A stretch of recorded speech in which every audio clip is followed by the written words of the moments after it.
అందరికీ నమస్కారం. ఈరోజు మనం మన భారతదేశం గురించి, దాని అద్భుతాల గురించి మాట్లాడుకుందాం. ముఖ్యంగా ఇక్కడి ప్రత్యేకమైన వాతావరణం, దట్టమైన అడవులు, అబ్బురపరిచే వన్యప్రాణుల మధ్య ఉన్న సంబంధమేంటో లోతుగా చూద్దాం. ఇక మొదలు పెడదామా? అయితే అసలు విషయంలోకి వెళ్లే ముందు ఒక సింపుల్ క్వశ్చన్. మనం రోజు వెదర్, క్లైమేట్ అని వింటూ ఉంటాం కదా, అంటే వాతావరణం, శీతోష్ణ స్థితి. ఈ రెండిటికీ మధ్య అసలు తేగా ఏంటి? చాలామందికి కొంచెం కన్ఫ్యూజన్ ఉంటుంది, కానీ ఇది తెలుసుకోవడం చాలా ముఖ్యం. చూడండి, చాలా సింపుల్. వాతావరణం అంటే ఈరోజు, ఈ క్షణం బయట ఎలా ఉంది, ఎండగా ఉందా, చల్లగా ఉందా, వాన పడుతోందా అని చెప్పడం. అదే శీతోష్ణ స్థితి అంటే ఒక ప్రాంతంలో చాలా ఏళ్లుగా, అంటే ఓ 25-30 ఏళ్లుగా సగటున ఎలాంటి వాతావరణం ఉంటుందో చెప్పడం అన్నమాట. అందుకే భారతదేశ శీతోష్ణ స్థితిని ఋతుపవన రకం అని పిలుస్తాం. సరే, మరి మన దేశ పర్యావరణాన్ని నడిపించే ఆ ముఖ్యమైన శక్తి ఏంటి? అదే ఋతుపవనాలు. అవి మన దేశంలో ఋతువులని ఎలా మారుస్తాయో ఇప్పుడు చూద్దాం. ఈ మాన్సూన్ అనే పదం ఎక్కడ్నించొచ్చిందో తెలుసా? మౌసిమ్. ఇది ఒక అరబిక్ పదం. దీని అర్థమేంటంటే ఋతువులు. ఈ గాలులే మన దేశ వ్యవసాయానికి జీవనాడి. ఇవి సరైన టైంకి సరిగ్గా వస్తేనే మనకు పంటలు పండేది. మన దేశంలో చూసుకుంటే ముఖ్యంగా 4 సీజన్లుంటాయి. మొదట చల్లగా ఉండే శీతాకాలం, ఆ తర్వాత మండిపోయే వేసవి, ఇక అందరూ ఎదురుచూసే వర్షాకాలం, చివరగా ఆకురాలు కాలం, అంటే తిరోగమన ఋతుపవనాల సమయమన్నమాట. ఫస్ట్ శీతాకాలం గురించి మాట్లాడుకుందాం. ఈ టైంలో సూర్యకిరణాలు మన మీద నిలువుగా కాకుండా కొంచెం ఏటవాలుగా పడతాయి. అందుకే ముఖ్యంగా ఉత్తర భారతదేశంలో టెంపరేచర్లు బాగా పడిపోయి వాతావరణం చల్లగా, చాలా ఆహ్లాదకరంగా ఉంటుంది.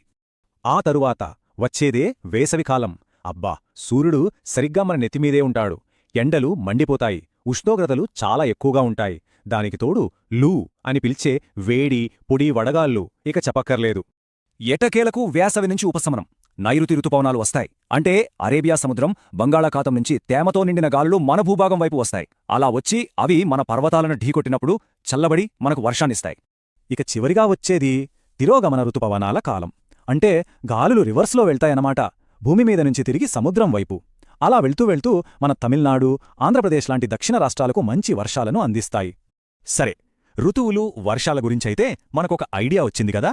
మరి ఈ వర్షపాతంలో తేడాల వల్ల మన దేశంలో అడవులు ఎన్ని రకాలుగా ఏర్పడ్డాయో తెలుసా?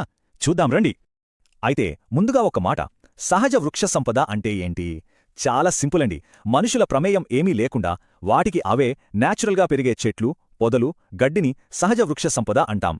మన దేశంలో అడవులని ముఖ్యంగా 5 రకాలుగా చూడొచ్చు. అధిక వర్షపాతం ఉండే సతతహరిత అడవులు, ఒక మోస్తరు వర్షపాతం ఉండే ఆకురాల్చే అడవులు, తక్కువ వర్షపాతం ఉండే ముళ్ల పొదలు, ఎత్తైన పర్వత ప్రాంతాల్లో ఉండేవి, ఇంకా ఉప్పునీటిలో పెరిగే మడ అడవులు. ఫస్టు ఈ ఉష్ణమండల వర్షారణ్యాలు చూడండి. ఇక్కడ వర్షం కుండపోతగా కురుస్తుంది. అందుకే చెట్లు ఎంత దట్టంగా, ఎత్తుగా పెరుగుతాయంటే పైన ఒక గొడుగులా ఏర్పడి సూర్యరశ్మి నేలమీద పడ్డం కూడా కష్టం. ఇక వీటికి కొంచెం భిన్నంగా ఉండేవి ఆకురాల్చే అడవులు. వీటినే మాన్సూన్ ఫారెస్ట్స్ అని కూడా పిలుస్తారు. ఇవి వర్షారణ్యాలంతా దట్టంగా ఉండవు. వేసవి రాగానే నీళ్లు ఆదా చేసుకోవడానికి చెట్లన్నీ ఒకేసారి ఆకులు రాల్చేస్తాయి. సో సింపుల్గా చెప్పాలంటే తేడా ఏంటంటే, సతత హరిత అడవులు పేరుకు తగ్గట్టే ఎప్పుడూ పచ్చగానే ఉంటాయి. ఎందుకంటే అక్కడి చెట్లు వేర్వేరు సమయాల్లో ఆకులు రాలుస్తాయి.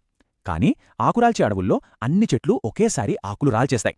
మహోగని, రోజ్వుడ్ లాంటివి మొదటి రకమైతే మనకు బాగా తెలిసిన టేకు, వేపలాంటివి రెండో రకమన్నమాట.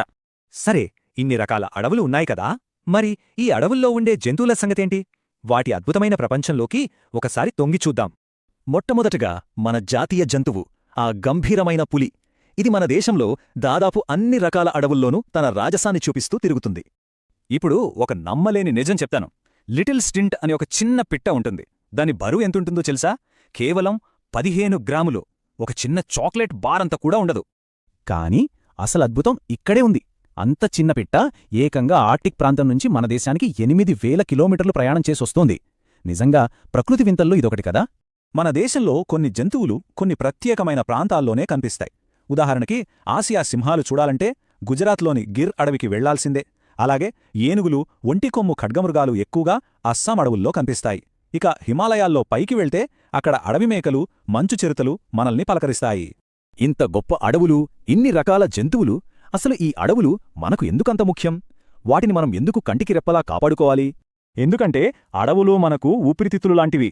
మనం బ్రతకడానికి కావలసిన ఆక్సిజన్ని ఇచ్చేది అవే. భూమి కోతకు గురికాకుండా కాపాడతాయి.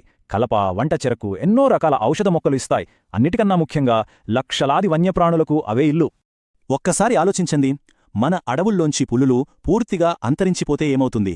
మనం కేవలం ఒక జంతువును కోల్పోవడం కాదు, మొత్తం ఆహార గొలుసు, ఆ పర్యావరణ వ్యవస్థ సమతుల్యతనే దెబ్బతీసినవాళ్లమవుతాం.